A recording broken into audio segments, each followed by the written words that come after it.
Graça e paz, amados. Aqui é o pastor Wagner Poubel. Seja bem-vindo aos 30 dias para viver. Hoje vamos fazer o devocional do dia 13 e o assunto é lixa, aparando as arestas. Jackson Brown Jr. nos diz: lembre-se de que todas as pessoas que você conhece temem alguma coisa, amam alguma coisa e perderam alguma coisa. John Sutherland nos diz: você deveria ficar quite apenas com as pessoas que ajudaram você.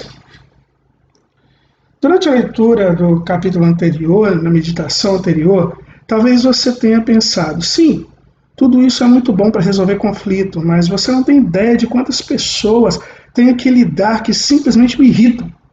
E muitas são da minha própria família. Eu amo essas pessoas, mas elas me deixam maluco.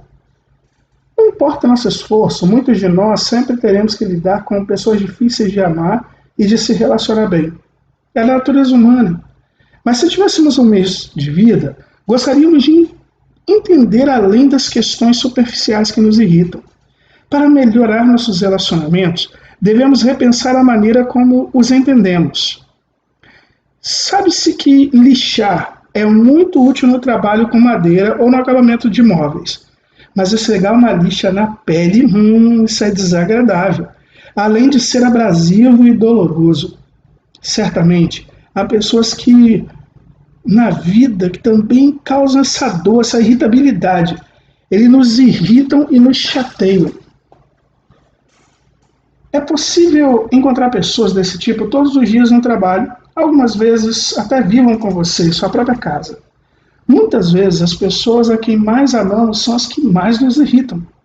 Mas com frequência você pode parar para pensar em como irrita as pessoas ao seu redor? Talvez a pessoa lixe em sua família e entre seus amigos seja você mesmo. A realidade é que todos nós somos pessoas lixa. Todos nós irritamos os outros de vez em quando, e isso é parte do plano de Deus para a nossa vida. Sim, você leu corretamente. Pessoas lixas são parte do plano de Deus para a nossa vida. Ele permite que pessoas lixas entrem em sua vida para transformá-lo numa ferramenta mais afiada, para os propósitos dele. Paulo, por exemplo, explica dizendo assim: porque somos criação de Deus, realizada em Cristo Jesus para fazermos boas obras, as quais Deus preparou antes para nós a praticarmos. Efésios 2:10. No original grego, a palavra traduzida como criação tem o sentido de uma obra de arte, ou uma obra-prima.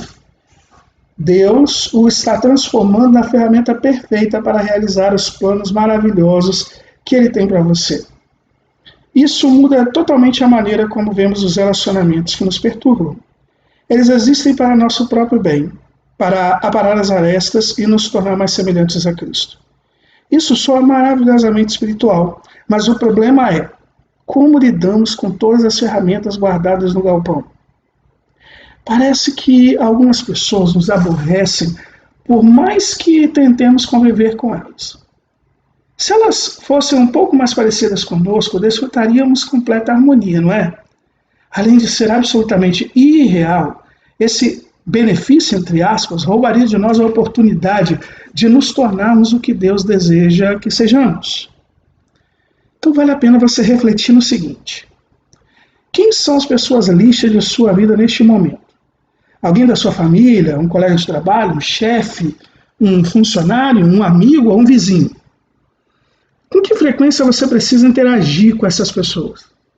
Como você costuma se relacionar com elas? Medite um pouco nisso e vamos continuar?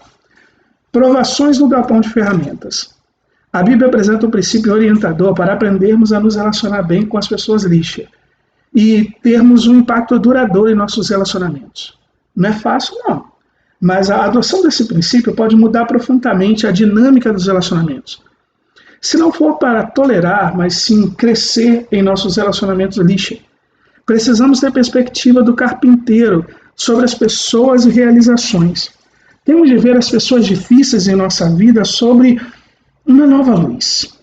O primeiro passo nesse processo é identificar de que modo as pessoas nos aborrecem.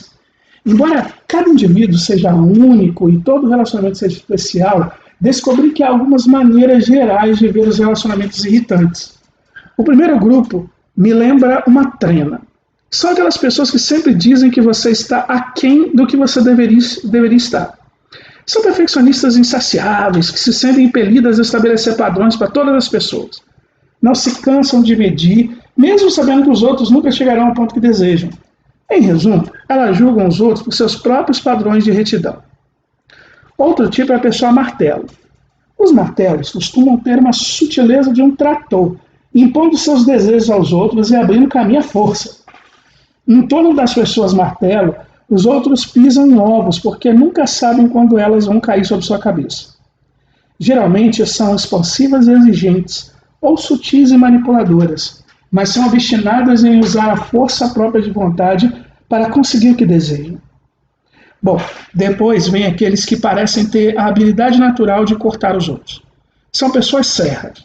Numa discussão, elas sabem exatamente o que dizer para ferir você com maior intensidade. Suas palavras podem ser sarcásticas ou diretas, mas sempre têm o poder de cortar fundo e deixar outros sangrando, caídos no chão.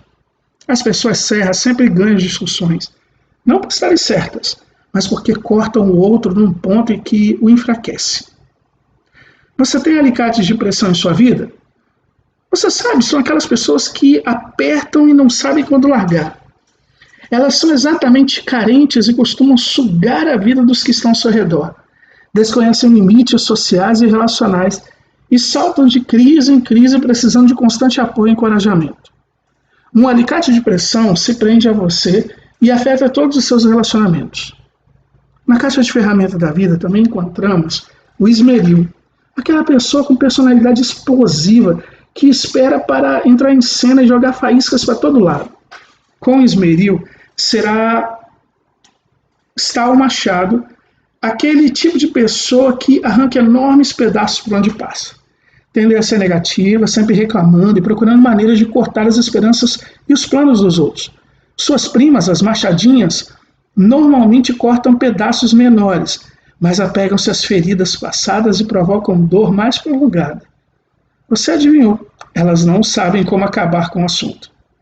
Por último, mas não menos importante, estão as pessoas argamassa. São pessoas que não têm consistência, destituídas de espinha dorsal, desejosas de agradar e sempre cordatas, mudam como camaleões, sem deixar que você saiba como na verdade são ou pensam. A argamassa sempre diz sim, mesmo que sinta-se muito pressionada. Quando classificamos as pessoas dessa maneira, ficamos tentados a pensar: como consigo me relacionar com tantas ferramentas irritantes na oficina? Ou talvez você pense que fiz a mais perfeita descrição de sua família. Seja qual for o caso, devemos aprender a enxergar além dos danos que cada uma dessas ferramentas pode causar e descobrir como construir um futuro significativo juntos. Então medite, pense de novo nas pessoas lixas de sua lista no início desse capítulo. De que maneira cada uma delas se encaixa nos diversos tipos de ferramenta? Quais ferramentas mais irritam você e por quê? Bom, a perspectiva do carpinteiro. Não conheço ninguém que seja normal. Você não é normal e eu não sou normal. Todos nós somos únicos. Não há outra pessoa no mundo como você. Embora sejamos muito diferentes, estamos todos na mesma caixa de ferramenta. No entanto, em vez de trabalharmos juntos para construir relacionamentos duradouros, como Deus deseja, muitas vezes somos tentados a criticar. É sempre mais fácil apontar as falhas e os defeitos da outra pessoa, em vez de procurar as próprias deficiências. Veja o que Jesus fala sobre isso. Mateus 7, 3-5, ele diz: por que você repara no cisco do olho do seu irmão e não se dá conta da viga que está no seu olho? Como você pode dizer ao seu irmão: deixe-me tirar o cisco do seu olho, quando há uma viga no seu?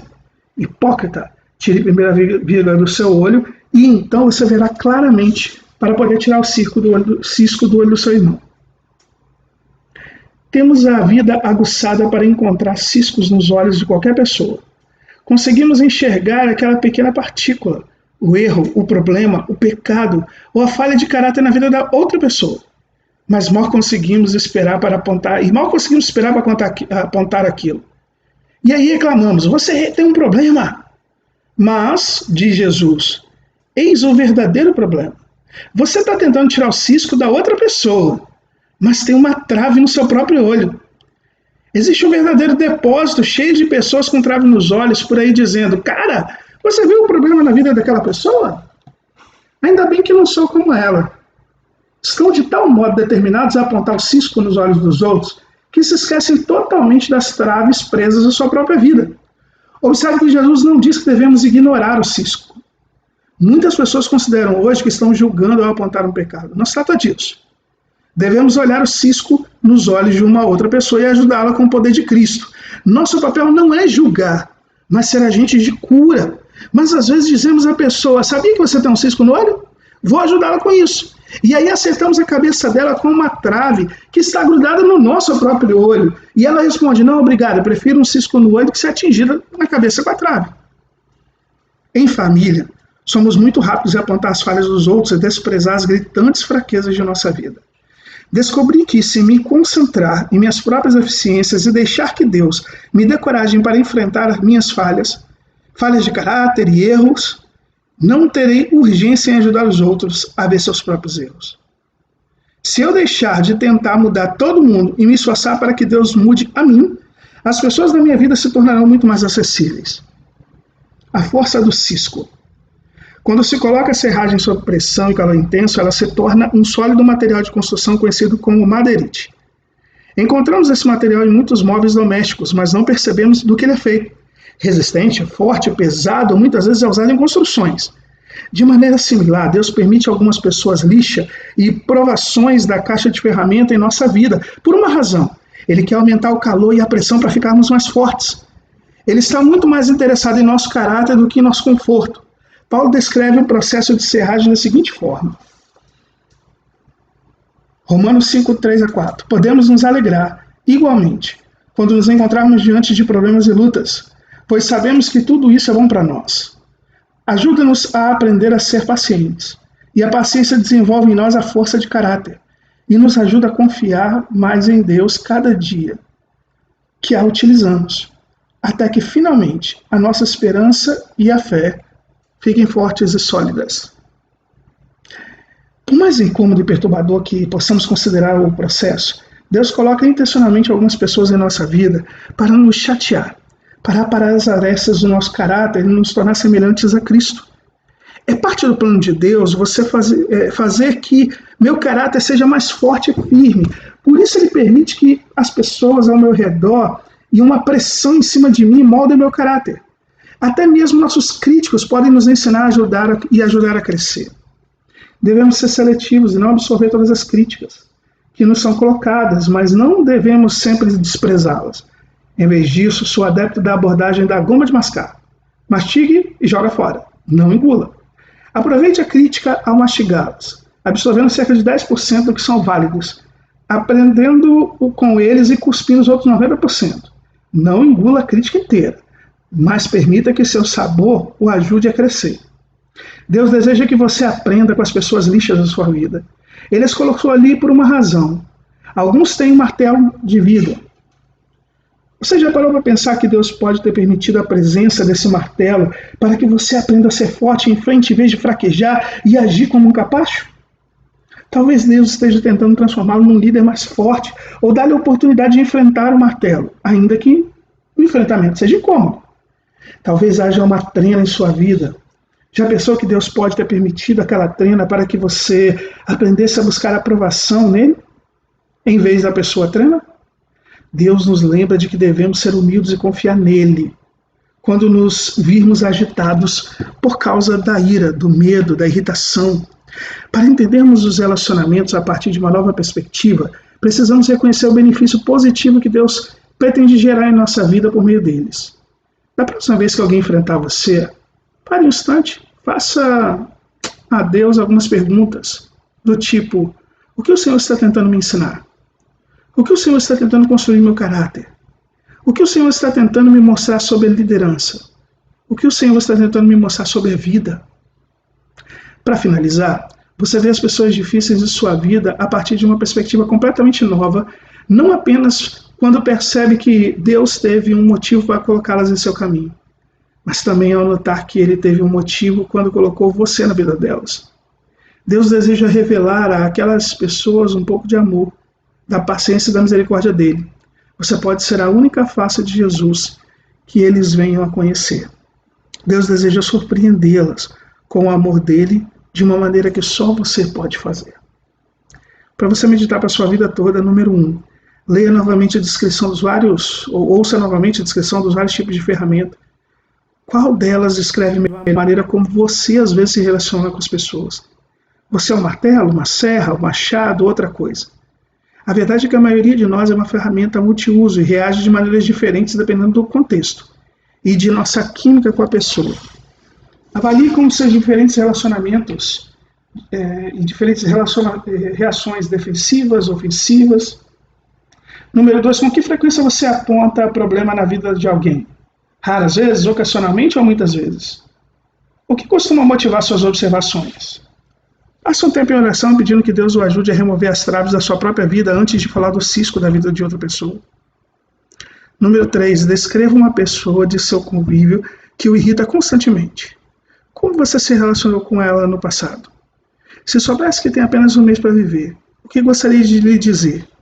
O que o impede de dizer hoje? Que Deus abençoe sua vida e sua família, em nome de Jesus. Amém.